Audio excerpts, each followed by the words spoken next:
Hey my YouTube followers, it's me, Tasha, coming to you all with another tutorial. And what we're going to do is show you how I make my alfredo lasagna. Yay! Okay, so real quick, fast and easy, I just wanted to come on here and show you all the things you need to make this recipe. It's not really more so a recipe, it's just something I just came up and thought of and threw it together. So it was real quick, fast, and easy. So the things you would need is ground turkey. If you don't want to use hamburger meat, you can use hamburger meat to do this if you prefer, but I'm not. And then so you season your ground turkey with whatever seasons you prefer. Me, I did seasoning salt, onion powder, garlic powder, black pepper.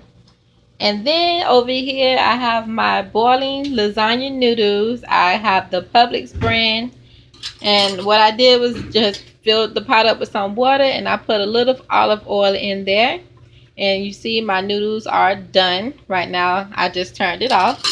Then this pot, I have broccoli and shredded carrots in here.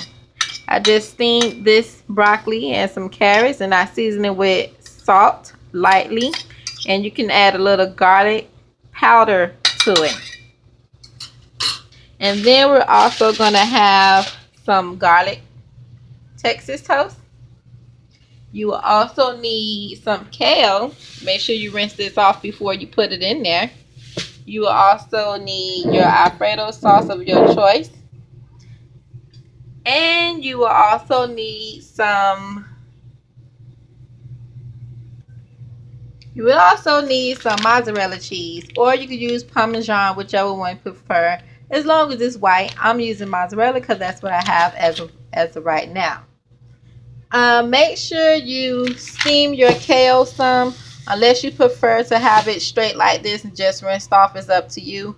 I'm going to steam mine a little bit because I don't want that texture of just eating something straight out of the produce area. So that's what I'm going to do with that.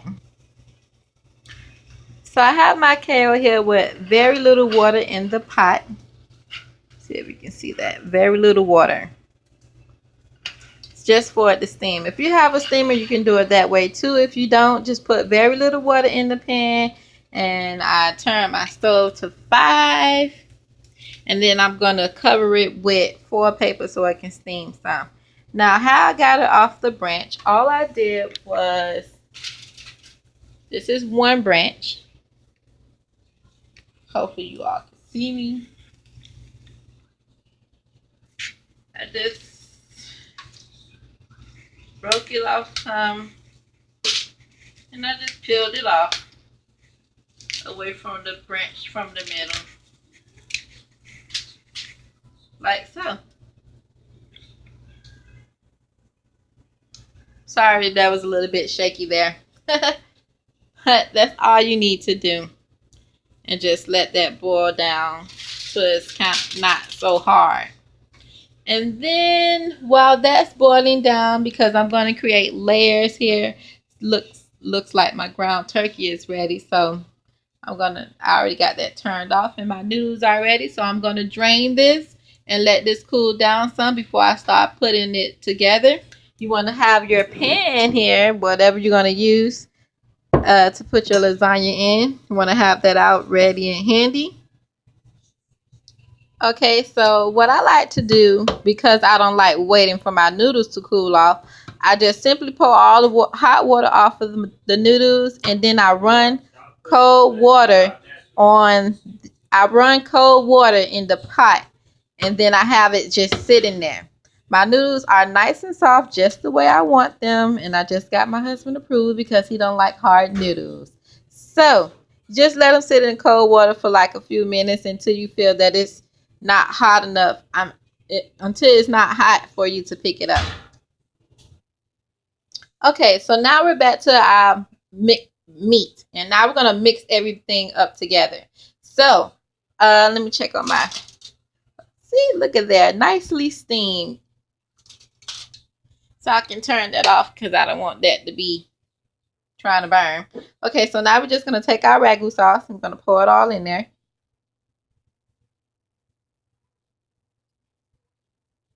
And I don't know if anybody ever did this, but I do this.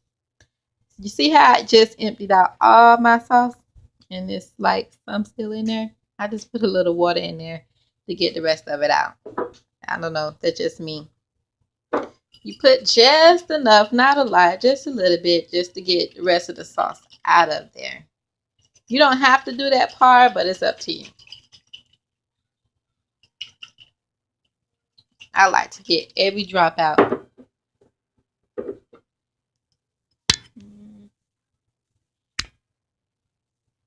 Okay. See, now I got the rest.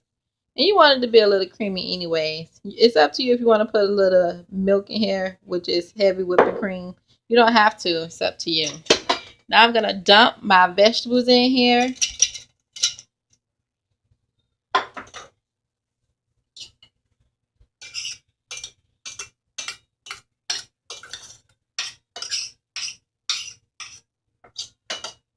Make sure I get everything out of there.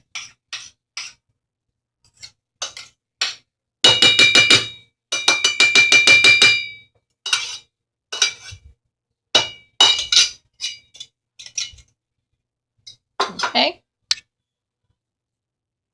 Now that you got the vegetables out of there, you want to throw a little bit of your cheese in there. Surround like that.